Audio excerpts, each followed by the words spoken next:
انا عارف اني متاخر عليكم بقالي يومين، بس السبب ان كان معايا اوردر ب $100 لسه مخلصه دلوقتي، وده اللي اخرنا عليكم. بس لو اول مره تشوفني فانا بلال، وبحاول احول الجيمنج من مجرد هوايه لمصدر دخل حقيقي. وبمناسبه الاوردر ده خلينا نرجع للسؤال اللي ما بيقفش في الكومنتات: ايه اكتر لعبه بتجيب فلوس في الجيمنج؟ الصراحه اللعبه رقم واحد واللي بتعمل الارقام ديت مش هقول لك اسمها دلوقتي، هسيبها لك المفاجاه باخر الفيديو. تعالى الاول اخدك معايا لفه جوه المواقع ديت واوريك اسعار الاوردرات والالعاب اللي تقدر تعمل منها فلوس. الاول نشغل فالورانت بوستنج وديت، بلاش كوتشنج احنا فلاحين انجليزي.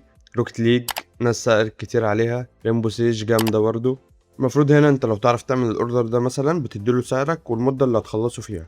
تعال مع بعض نبص الاول على اكونتات فالورانت بكام النهارده. دي اسعار الاكونتات اللي طالعه برونز وليفل 20 بس، وتقريبا ده بتقدر تطلعه في يومين لعب كده بالحب، مش مدة معينة. وهو واحد واخد اوردر لروكيت ليج من دايموند 1 للدايموند 3 ب3.25 دولار، هيخلصه في اقل من ساعتين. المفروض هنا انت لو تعرف تعمل الاوردر بتديله سعرك والمدة اللي هتخلصه فيها. ولو لاحظت اللي عرض الاوردر سيلر، يعني ممكن يكون زبون خاص بيه مشتري منه وهو عرضه بسعر اقل، واخد نسبته يعني مكسب في الموضوع. وتعالوا نبص مع بعض على فيفا او اف سي.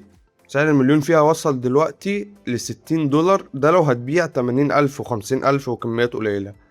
بس السعر الشائع بتاعها اللي هو المتوسط 33.5 دولار للمليون. وعندك في الاوردرات بتاعت اي اف سي اهوت، في اوردر واحد عايز يلفل من 1 ل75 على ستيم. يعني حرفيا هو عايزك تاخد الاكونت بتاعه فيفا 26 تلعب بيه بس عشان يطلع في الليفل. وفي اوردر هنا واحد تاني، واحد عايز يوصل من رانك 1 لرانك 15، وهنا في واحد خده ب10 دولار وهيخلصه في اقل من 5 ساعات. وعندك في ليج اوف ليجند في اوردرات زي انك تطلع واحد من سيرفر 2 لجولد 4 ب17.5 دولار. اكونتات لول دي اسعارها بتبقى حسب السيرفر بتاعها، ده اللي بيختلف يعني. وتعالى مع بعض برضو نشغل لعبة ارك رايدرز. اللعبة دي جامدة ومن الالعاب الجديدة اللي فيها شغل كتير. عندك اول اوردر واحد عايز يلفل من 1 ل75 على اكونت ستيم، وده اوردر يتاخد ب50 او 60 دولار مستريح يعني. يخلص في 12 ساعة شغل متواصل، انت ممكن تقسمهم على يومين او 3 حسب ما انت هتتفق مع الباير بتاعك، بس هو يخلص في 12 ساعة شغل متواصل. وعندك اوردر تاني في ارك اهوت، عايز يلعب بهاك انبوت وكشف اماكن 5 ساعات مقابل 40 دولار، يعني واحد ينزل معاه يكشف له الاماكن.